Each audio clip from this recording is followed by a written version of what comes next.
اعوذ باللہ من الشیطان الرجیم بسم اللہ الرحمن الرحیم۔ عزیز طلباء، آج ہم اسلامیات کی کتاب سے حدیث نمبر 5 کا مطالعہ کرنے لگے ہیں۔ یہ کلاس 9 کے سلیبس کا حصہ ہے اور اللہ کے رسول صلی اللہ علیہ وآلہ وسلم فرماتے ہیں لا یؤمن احدکم، تم میں سے کوئی ایک بھی ایمان والا نہیں ہو سکتا، حتیٰ کہ یہاں تک کہ، یہ لفظ عام استعمال کرتے ہیں ہم، حتیٰ کہ، یہ بالکل وہی لفظ ہے، حتیٰ یکون ہواہ، یہاں تک کہ وہ اپنی خواہشات کو کر لے تابعاً، تابع اتباع میں، اطاعت میں، لما جئت بہ، جو میں لایا ہوں۔ اور ہم جانتے ہیں کہ نبی کریم صلی اللہ علیہ وآلہ وسلم اللہ کی وحی لے کر قرآن کی شکل میں امت کو دے گئے ہیں، تو امت کے لیے لازم ہے کہ اپنی خواہشات کو قرآن کے تابع کر لے۔ یعنی اگر کوئی خواہش ایسی ہے جو دل میں اٹھی، قرآن میں مطالعہ کیا کہ اس کی اجازت نہیں، اس خواہش کو چھوڑ دینا ہے، کیونکہ قرآن اجازت نہیں دیتا۔ یعنی نبی کریم صلی اللہ علیہ وآلہ وسلم نے عمل کر کے دکھایا، اجازت نہیں ہے، اللہ نے وحی کر کے حکم دیا ہے، اجازت نہیں ہے۔ اس کو سمجھنے کی ضرورت ہے۔ ہماری کتاب میں کچھ تحریر ہے، وہ پڑھتے ہیں۔ انسان کی فطرت میں نیکی اور بدی دونوں کا شعور رکھا گیا ہے، یہ بات کرتے ہیں، ابھی پوری تفصیل ہے اس کی۔ ارادے اور اختیار کے باوجود برائی یا گناہوں کے کاموں سے بچنا اور جذبات اور احساسات کو اللہ کے رسول کی مرضی کے تابع کر لینا، یہ ایمان ہے۔ اور اگر کوئی شخص ایسا نہیں کرتا تو وہ ایمان کی لذت سے ناواقف ہے۔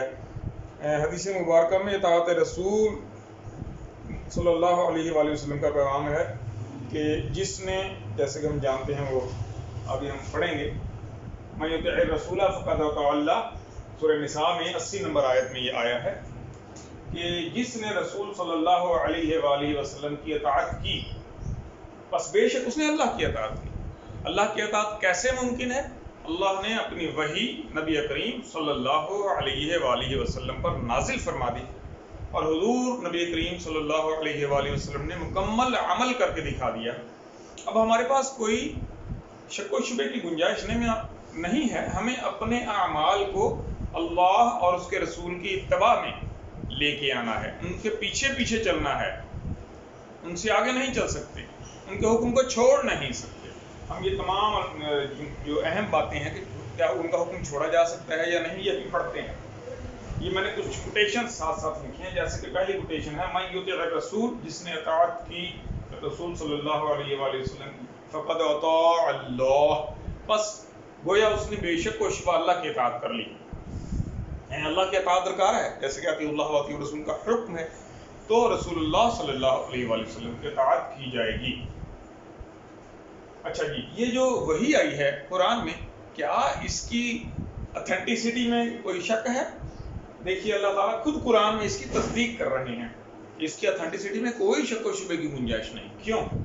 بل ہوا قرآن، بلکہ یہ تو وہ قرآن ہے، پڑھی جانے والی چیز ہے، سب سے زیادہ پڑھی جانے والی چیز، مجید، اس کا بہت بلند مقام ہے، سب سے بلند مقام اسے مجید۔ جیسے ہم اپنے بزرگوں کو جد امجد کہتے ہیں، جد امجد، بزرگ، تو قرآن ایک ایسی نعمت ہے جو بہت عزت والی ہے، بلند درجے کی ہے، اور اس کا درجہ کیا ہے؟ فی لوح محفوظ، یہ تو پہلے سے اللہ کریم نے لوح محفوظ پہ تحریر کر کے رکھا ہوا ہے۔ ایسی نہیں کہ نئی چیز آئی ہے ہمارے پاس، بلکہ اللہ کریم نے تمام انبیاء علیہ السلام کو جو احکامات زمانے کے مطابق دینے تھے وہ پہلے سے لوح محفوظ پہ تحریر کر لیے تھے، اور وہ اس کے پاس ریکارڈ ہے، اس سے زنگ نہیں لگ سکتا، وہ خراب نہیں ہو سکتا، وہ قیامت کے دن سارے انبیاء کے سامنے کھول کے رکھ دیا جائے گا۔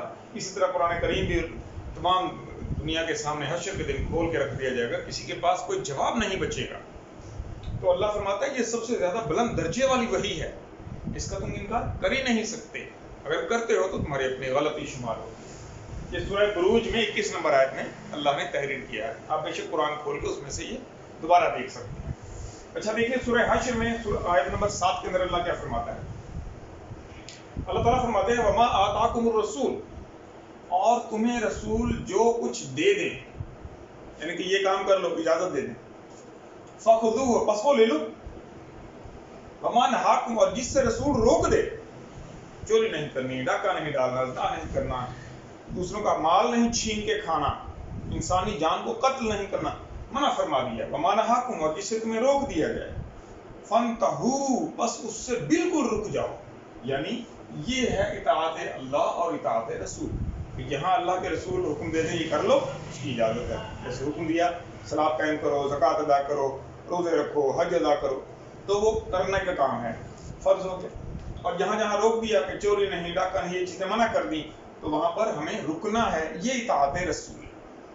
یہ سورہ حشر کی آیت نمبر 7 میں اللہ نے کوٹیشن، اللہ کی طرف سے ایک اور وضاحت، یعنی اللہ کے رسول نے یہ جو فرمایا نا کہ جو میں وحی لے کے آیا ہوں، تم میں سے کوئی ایمان والا نہیں، لا یؤمن احدکم حتی یکون ہواہ تابعا لما جئت، جو میں وحی لایا ہوں جب تک اس کے تابع نہیں کر لیتے اپنی خواہشات کو، تم میں سے کوئی ایمان والا نہیں۔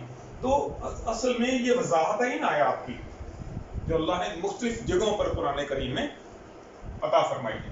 دیکھیے سورہ احزاب میں 36 نمبر آیت میں اللہ فرماتا ہے ما کان لمؤمن ولا مؤمنۃ، کسی مومن مرد کو کسی مومن عورت کو نہیں یہ حق حاصل، اذا قضى اللہ ورسولہ، کہ وہ اللہ اور رسول کے امرن، اس معاملے میں اپنا اختیار سمجھے، ان یکون لہم الخیارۃ، اپنا اختیار جانے، جب اللہ اور رسول نے حکم دے دیا یہ کرنا ہے یا نہیں کرنا، اس کے مطابق چلنا ہے، اپنے مرضی اپنا اختیار استعمال نہیں کر سکتے، من امرہم، اس کام کے بارے میں جس کا حکم آ چکا ہے۔ اس سورہ احزاب کی آیت نمبر 36 میں اللہ تعالیٰ نے بیان فرما دیا۔ تو یوں ہمیں پتہ چلتا ہے کہ اللہ کریم کے ان تمام احکامات کو نبی کریم صلی اللہ علیہ وآلہ وسلم نے ایک چھوٹے سے کلمے میں بند کیا، چھوٹی سے جملے میں کنکلوڈ کر کے ہمیں سمجھانے کی کوشش کی کہ تم میں سے کوئی ایمان والا تب تک نہیں جب تک اپنی خواہشات کو، خواہشیں تو بہت سی اٹھتی ہیں لیکن ہر خواہش ایسی مناسب نہیں، چنانچہ کہا ان کو مناسب بناؤ، کیسا؟ جیسا کہ اللہ اور اس کا رسول فرماتے ہیں۔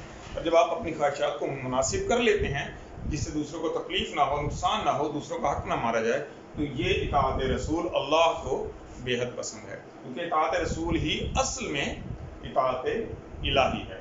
اس کے بعد مزید کچھ ڈیٹیلز ہیں وہ پڑھتے ہیں۔ اس کے بعد یہ جو ایک عام بات ہے اور درست بھی ہے کہ انسان کے اندر دونوں قسم کی خوبی رکھ دی گئی ہے، یعنی نیکی کا مادہ اور بدی کا مادہ دونوں موجود ہیں۔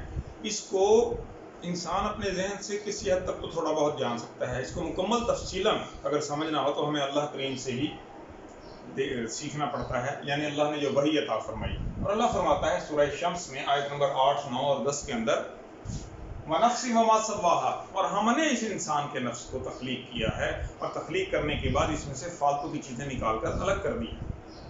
فالتو کی چیزیں یعنی ہمارے نفس میں بہت سی ایسی فالتو چیزیں تھیں جن کو الگ کیا گیا اور ہمیں سجا سنوار کر بہترین تقویم میں پیدا کیا گیا۔ پھر کیا فرمایا؟ فَأَلْهَمَهَا فُجُورَهَا وَتَقْوَاهَا، پس پھر ہم نے اس نفس کی طرف فجور اور تقوی دونوں، نیکی اور بدی دونوں 50-50% اس کے اندر ڈال دیے ہیں۔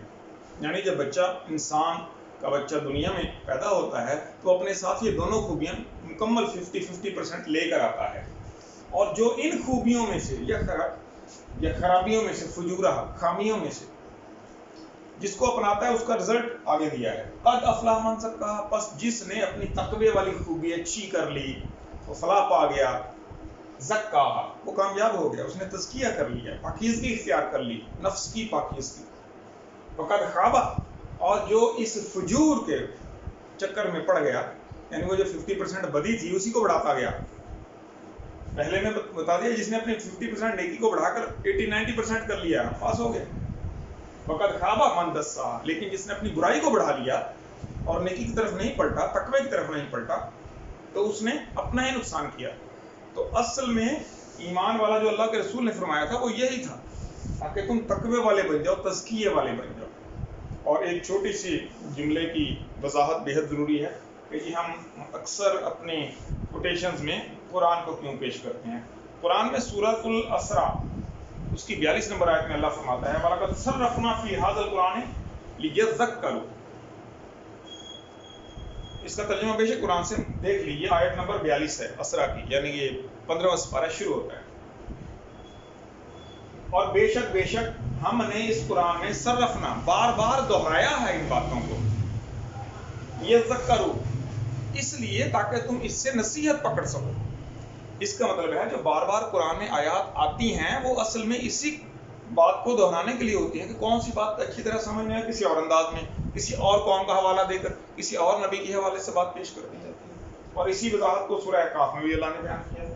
وَصَرَّفْنَا الْآيَاتِ، ہم اپنی آیتوں کو بار بار دہرا کر پیش کرتے ہیں. لَعَلَّهُمْ يَرْجِعُونَ، اور بے شک ان سب نے لوٹ کر ہمارے پاس آنا ہے. کوئی ماننے تو بھی لوٹ کر ہمارے پاس آئے گا، کوئی انکار کر دے گا تب بھی وہ لوٹ کر ہمارے پاس ہی آئے گا. یعنی حشر کے دن سب نے اللہ حضور کے حضور پیش ہونا ہے. تو اس کی بارگاہ میں پیش ہونے سے قبل ہم پر لازم ہے کہ حضور صلی اللہ علیہ وآلہ وسلم کے اس فرمان پر مکمل عمل کریں، یعنی اپنی خواہشات کو اللہ کے رسول کے تابع کر لیں. نتیجہ اس کا یہ ہوگا کہ ہماری دنیا میں بھی زندگی بہترین ہو جائے گی اور آخرت میں بخشش کا سامان بھی ہو جائے گا. یہ ہماری حدیث نمبر 5 مکمل ہو چکی ہے. اس کو اچھی طرح یاد کریں، لکھیں، کوٹیشن نوٹ کر لیں. وما علینا الا البلاغ المبین. السلام علیکم ورحمۃ اللہ وبرکاتہ.